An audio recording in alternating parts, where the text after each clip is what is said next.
So there's an article that just dropped about what was going on when the grand jury indicted Trump in Georgia.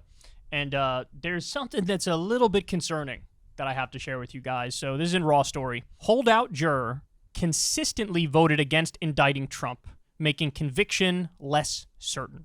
One of the panelists on Georgia's special purpose grand jury consistently voted against recommendations to indict Donald Trump and his allies for their effort to overturn his 2020 election loss, prompting worries among prosecutors about their ability to convict.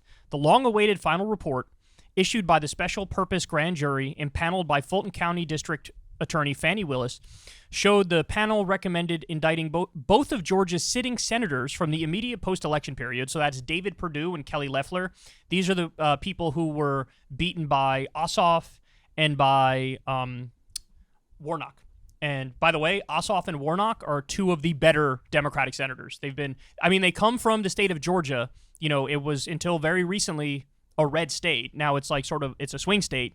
And they had every excuse in the book to do the full Joe Manchin and be like super conservative in their voting record. And they haven't been. And in some ways, they've been some of the more progressive senators. So I love those people. Perdue and Loeffler are comically corrupt. They were two of the people who were involved in the meeting prior to when COVID really hit, where there was this like secret meeting with senators where they were effectively told like the market's about to take a huge dip, and they went and sold a bunch of stock and took money out. Like, just, these guys are horrendous. Okay. Anyway, they continue here. So they said they want to charge these people. Now, I don't know how Perdue and Loeffler were involved in the scheme to overthrow the election, but apparently they were, and that's why they were recommending charges for them too. But Fani Willis did not go forward, which tells me she thinks it's a weaker case against them. They also wanted to go after Senator Lindsey Graham, who was involved with the family 11,000 votes and all that stuff. But it also showed that one grand juror broke with the majority in each instance. Each time the Atlanta grand jury voted on recommendations to indict the former president or others under investigation, one person always voted no.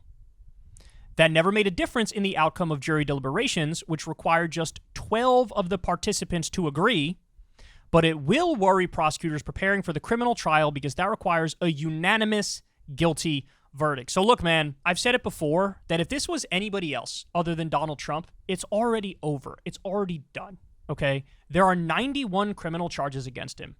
You have charges in New York in relation to like business fraud, tax fraud, insurance fraud, things of that nature. You have charges in D.C. on a plethora of different issues, whether it be the classified and top secret documents and the obstruction of justice, or regarding January 6th and the fake electors slate and defrauding the United States and trying to steal the election, or in Georgia on that same adjacent set of issues with 11,000 votes and trying to overturn the election there. You have all these charges in all these different places. And some of these cases are absolute slam dunk cases. In particular, I'm thinking about the classified and top secret document stuff because of how he acted in the wake of being told he had to return the documents, where he did obstruct justice, he did move the boxes, and now people are flipping on him and saying, yeah, all this stuff went down. And so, look, for anybody else, I'd say this is a foregone conclusion. This is a mere formality at this point that we're going through the process and the steps, but homie's going to end up behind bars, and I have no doubt about it.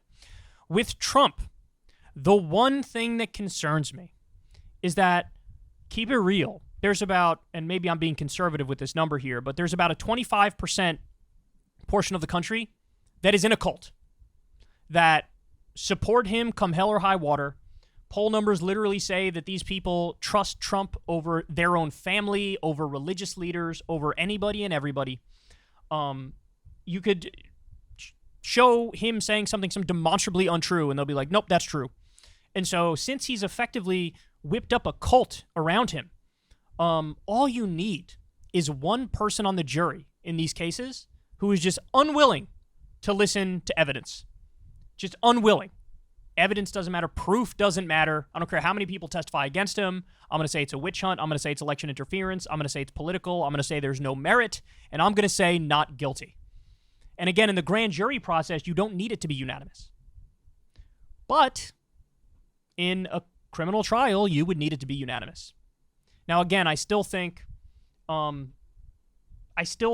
it's possible he goes down, especially on the more slam dunk cases. And people seem to be indicating that the strongest case is the classified documents and top secret case. I agree with that. And then the second strongest case is actually the RICO case in Georgia, because they have a very lenient RICO standard to go after criminal enterprises, and this is like they basically had a criminal enterprise and trying to overthrow the election.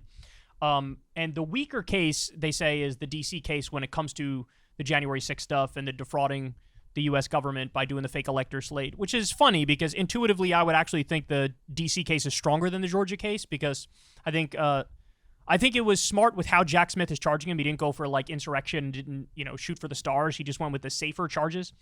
And by the way, they left a paper trail of their fake elector slates where they knew it was fraudulent. They knew they were trying to force Mike Pence to overthrow the election. But anyway, so for some of these cases, I still think it's a majority likelihood he gets found guilty. But for some of them now, it's like, I don't know, man. All it takes is one person who's part of the cult on the jury to not budge and not listen to evidence. And that is a terrifying prospect. It really is. And again, this is a benefit that only Trump gets because he's the only one in the country who's whipped up basically a fundamentalist religion around himself.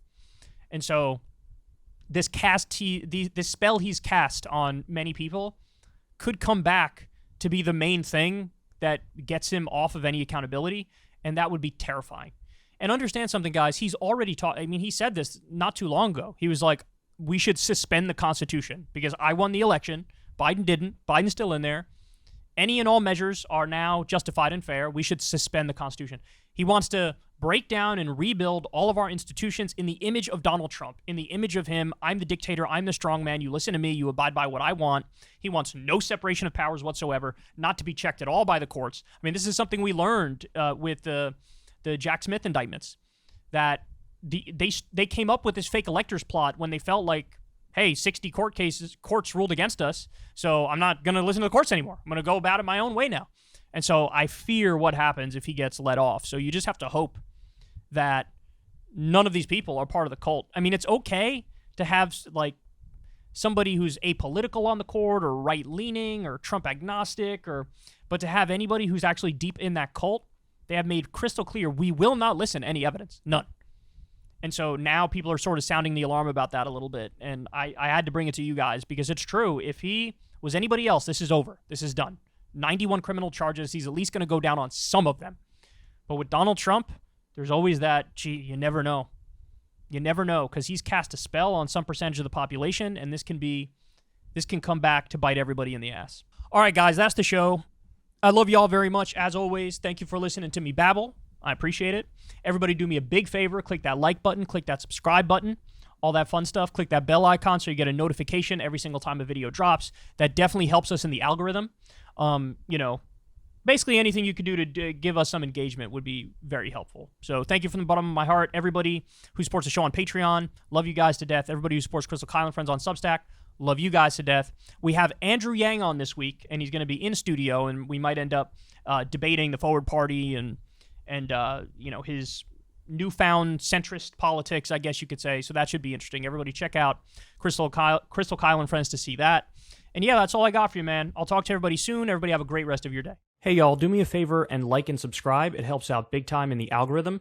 Click the bell as well for notifications when videos drop. And watch that video on screen right now.